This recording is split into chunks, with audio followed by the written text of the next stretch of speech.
Welcome to मेटी channel SPDM online study यानी कि एफकेट एग्जाम यानी कि इनटेक 2021 का यानी कि 20 फरवरी 2021 यानी कि आज का पेपर जो है अभी फर्स्ट शिफ्ट का समाप्त हो चुका है और बच्चों के द्वारा कुछ प्रश्न शेयर किए गए। तो इन सारे प्रश्न को आप देख लीजिए, शायद नेक्स्ट शिफ्ट में इसी से प्रश्न देखने को मिल जाए, क्योंकि पेपर जो है बहुत अधिक जो है यानी कि आसान पूछा जा रहा है। इसमें जीके जीएस और कुछ रीजनिंग के प्रश्न है, तो इन सारे को देख लीजिए जो भी बच्चों के द्वारा शेयर किए गए हैं। तो शायद नेक्स्ट शिफ्ट में इसी से कुछ प्रश्न देखने को आपको मिल सकते हैं। तो चलिए इस वीडियो को स्टार्ट कर लेते हैं।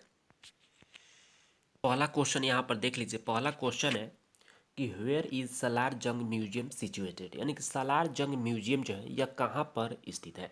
तो इसका करेक्ट आंसर हो जाएगा हैदराबाद। यदि आप हैदराबाद करेक्ट किए होंगे तो आपका आंसर बिल्कुल करेक्ट होगा।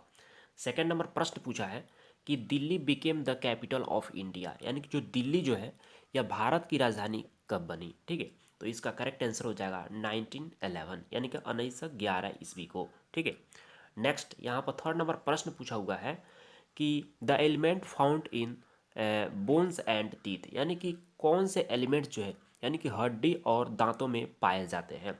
तो आपका करेक्ट आंसर हो जाएगा कैल्शियम एंड फोस्फोरस, आपका करेक्ट आंसर इसका हो जाएगा।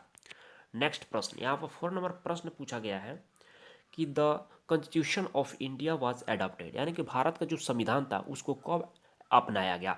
तो इसका करेक्ट आंसर हो जाएगा 26 नवंबर 1949 ईस्वी। ठीक है, नेक्स्ट प्रश्न यहाँ पर 5th नंबर प्रश्न पूछा गया है the first national park developed in India is, यानी कि प्रथम नेशनल पार्क जो भारत में डेवलप्ड हुआ तो वह कौन सा नेशनल पार्क था।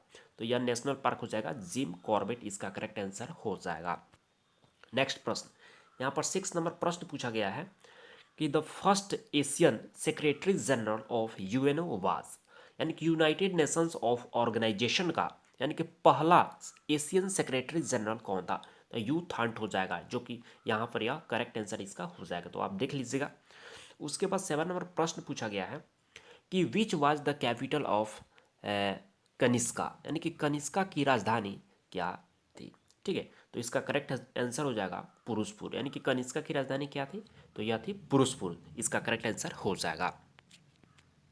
8 नंबर प्रश्न को यहाँ पर देख लीजिए। 8 नंबर प्रश्न है कि who said you give me blood I will give you freedom, यानी कि तुम मुझे खून दो मैं तुझे आज़ादी दूंगा, किसने कहा था। तो इसका करेक्ट आंसर हो जाएगा सुभाष चंद्र बोस। यहाँ पर देख सकते हैं प्रश्न जो है बहुत अधिक आसान पूछा जा रहा है, यानी कि फर्स्ट शिफ्ट में। यानी कि where will IPL 2020 is going to be organised, यानी कि आईपीएल 2020 जो है यह कहाँ पर आयोजित की गई। तो इसका करेक्ट आंसर हो जाएगा यूएई, यानी कि सऊदी अरब अमीरात में। नेक्स्ट क्वेश्चन को देख लेते हैं। यहाँ पर 10 नंबर प्रश्न पूछा गया है कि where is the headquarters of ISRO, यानी कि इंडियन स्पेस रिसर्च ऑर्गेनाइजेशन। तो इसका फुल फॉर्म को भी आपको याद रखना है। इसका जो है हेड क्वार्टर्स कहाँ पर है इसरो का। तो इसका करेक्ट आंसर हो जाएगा बेंगलुरु में है। ठीक है, नेक्स्ट यहाँ पर देख लेते हैं। यहाँ पर कुछ एंटोनियम्स से प्रश्न पूछा गया है इंग्लिश में। ठीक है, जैसे कंडेंस का एंटोनियम्स पूछा गया है। तो कंडेंस का मतलब होता है संक्षिप्त करना। ठीक है, तो इसका एंटोनियम्स यानी कि अपोजिट वर्ड क्या हो जाएगा, यह हो जाएगा एक्सपांड। एक्सपांड का मतलब होता है फैलाना। ठीक है, तो इसका करेक्ट आंसर हो जाएगा। उसके बाद 30 नंबर में पूछा हुआ है कि एक्सोनरेट का एंटोनियम्स पूछा हुआ है। ठीक है, तो एक्सोनरेट का मतलब होता है दोषमुक्त करना या विमुक्त कर देना। तो इसका एंटोनिम्स क्या हो जाएगा, इसका एंटोनिम्स हो जाएगा एक्यूज। और एक्यूज का मतलब क्या होता है, दोष लगाना या आरोप लगाना। ठीक है, नेक्स्ट देख लेते हैं। यहाँ पर 40 नंबर प्रश्न पूछा गया है a man having no hair on skull, यानी कि वैसे व्यक्ति जिसके सिर पर एक भी बाल नहीं है, तो वैसे व्यक्ति को हम क्या बोलते हैं, यानी कि वन वर्ड इसका क्या होगा। तो इसका हो जाएगा बेल्ड। ठीक है, जिसको कि गांव देहात में उसको टकला टकला बच्चे सब चिढ़ाते हैं। ठीक है, तो इस प्रकार से आपको याद रखना है।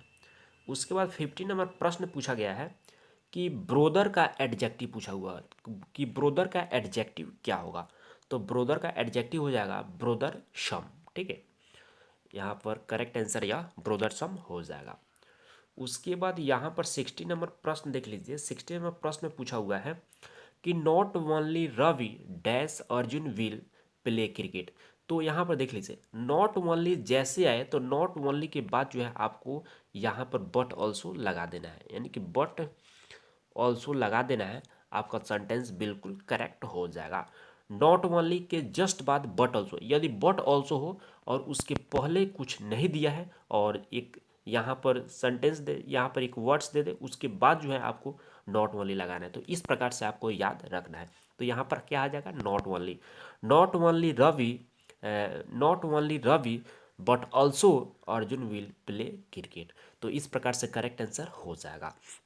और हाँ, अभी जो रीजनिंग का प्रश्न जो है, रीजनिंग अभी बच्चों के द्वारा शेयर नहीं किए गए, तो जैसे मिलता है आपको बहुत जल्द जो है हम प्रोवाइड करा देंगे, क्योंकि रीजनिंग भी बहुत अधिक जो है आसान पूछा जा रहा है, आप आसानी से उसको देखकर आसानी से सोल्व कर लेंगे।